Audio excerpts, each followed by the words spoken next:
Hello students, first of all, good morning to all of you. So you know very well, our Bharat Public School has started online classes.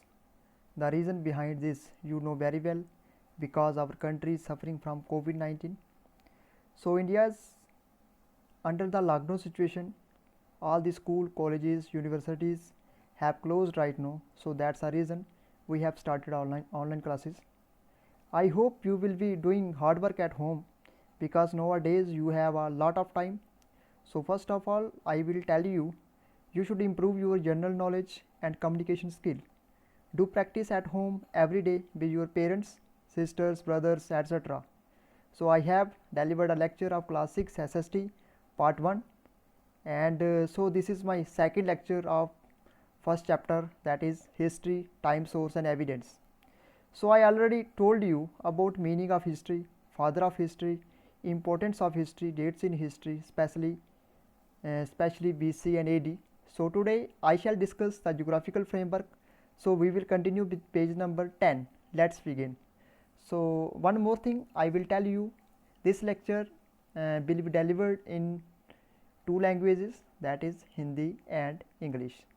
So let's begin. The geographical framework. The geographical features of a country influence not only the lifestyle of its people, but their story as well, history as well. Sorry, the physical division of India have a major impact on its history throughout the ages.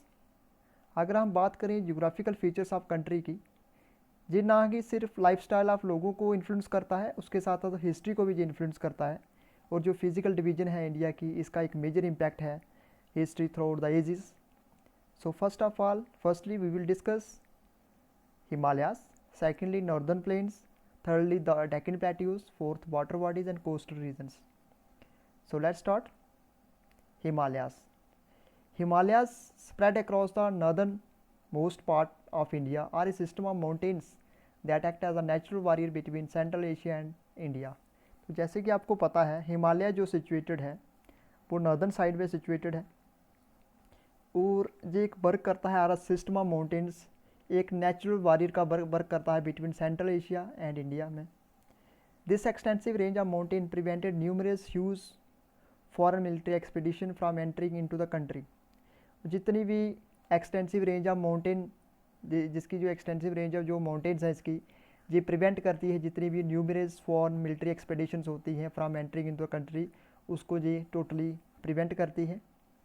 However, the presence of passes in the Himalayas served as important gateways into the country. A vast number of invaders, merchants, scholars and travelers entered India through these passes. तो बहुत सारे जो vast number of invaders आए, merchants, scholars और travellers ने entered किया India में through these passes, resulting in the intermixing of people and cultures. So you can see here the picture of Himalayas.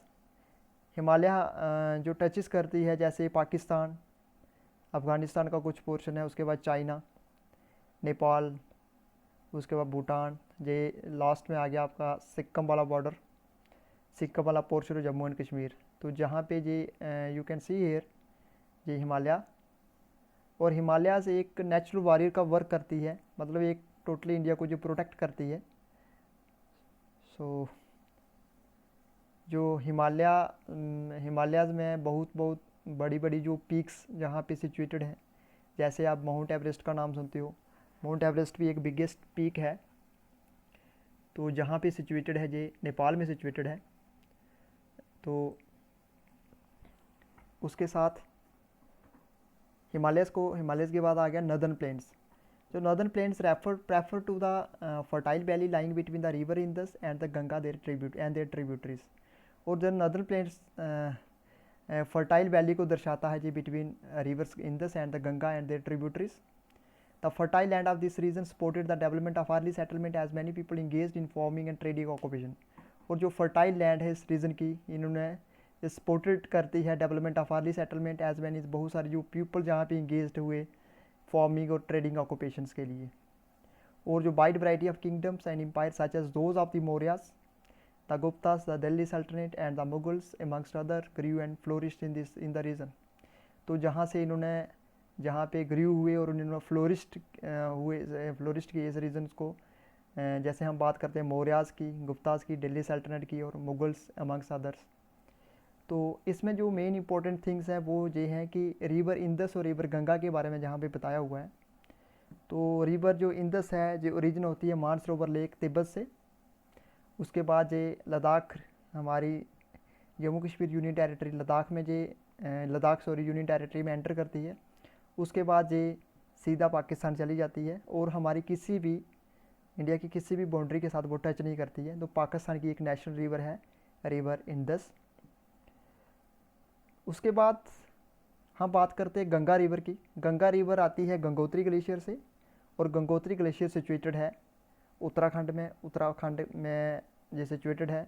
जैसे जमुनोत्री ग्लेशियर से जमुना निकलती है और गंगोत्री ग्लेशियर से गंगा निकलती है।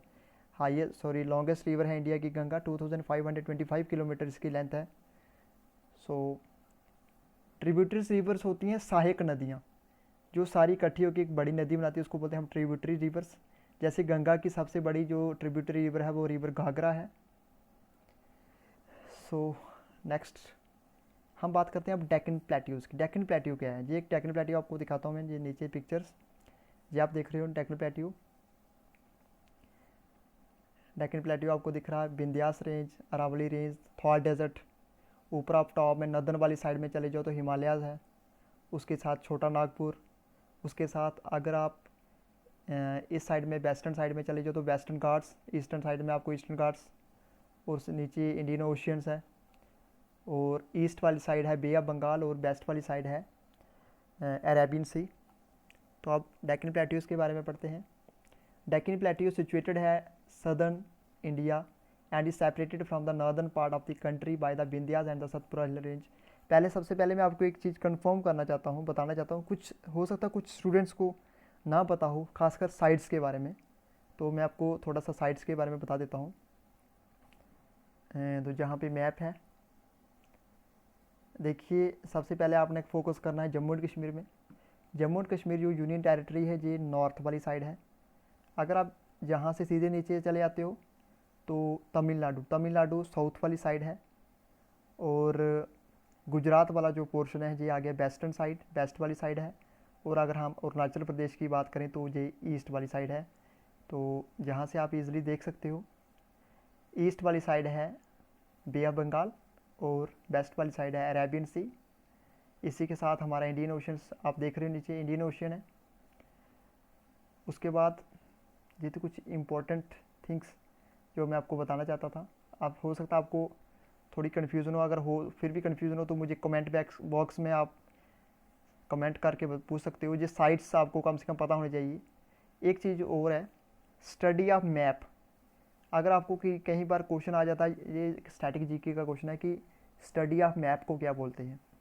स्टडी ऑफ मैप को बोलते हैं cartography. Cartography is called the study of map. चलिए आप स्टार्ट करते हैं आगे।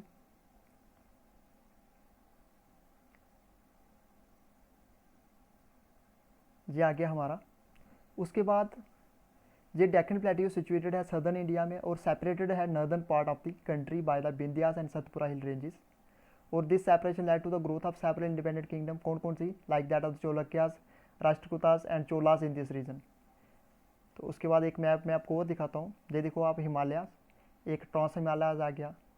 उसके बाद आप पूरा देख सकते हो तिब्बत वाला पोर्शन, नेपाल, भूटान, ये भी सेंटर में बीच में सिक्किम आ गया। डेजर्ट देख सकते हो, थार डेजर्ट आपको पता राजस्थान में है। Semi arid area, central highlands, Gangetic plain. उसके बाद डेक्कन प्लेट्यू आप दिख रही हो और इस साइड में वेस्टर्न घाट्स हैं और इस side eastern Ghats. Indian ocean आपको दिख रहा है। उसके बाद बे ऑफ बंगाल जैसे मैंने आपको बताया। उसके बाद हम बात करते हैं water bodies and coastal region की। वाटर बॉडीज़ और कोस्टल रीजन ये भी एक फिजिकल फीचर्स है हमारी इंडियन जियोग्राफी का। India surrounded by the Arabian sea on the west and the Bay of Bengal on the east and the Indian Ocean towards the south. This has protected the country from the number of external attacks. देखिए मैं आपको बताता हूँ, जैसे ये मैंने आपको नीचे लाइन बोली है कि इंडिया सराउंडेड है अरेबियन सी से। वेस्ट वाली साइड से अगर आप गुजरात से नीचे देखो तो ये अरेबियन सी है जहाँ से, और अगर आप ईस्ट वाली साइड से नीचे देखो तो बे ऑफ बंगाल है नीचे। और अगर आप श्रीलंका से थोड़े से इधर देखो ईस्ट वाली साइड, तो जहाँ पे आपको इंडियन ओशन मिलता है, ये टोटली क्या करता है, this has protected the country from the number of external attacks. जो भी एक्सटर्नल अटैक्स होते हैं, अगर अटैक्स जहाँ पे कोई टेरिटरी होती है, वो बाउंड्री होती, तो हो सकता है अटैक होते, मगर जहाँ पे जे इंडियन ओशन होने से, वे बंगाल और अरेबियन सी से होने से, जे हमें बहुत सारे जो अटैक्स है उससे, वो नंबर ऑफ अटैक्स से वो हमें प्रोटेक्ट करता है। तो ये था कुछ एक इम्पॉर्टेंट आपके लिए, क्लास 6 स्टूडेंट्स के लिए। सो नेक्स्ट वीडियो में मैं आपके लिए लेके आऊँगा आगे वाला लास्ट पार्ट में मैं आपका कवर कर दूंगा पूरा complete lesson first. So I hope you will listen this video carefully. So at last I will tell you one more thing, that is stay home, stay healthy, and also maintain social distancing. Goodbye.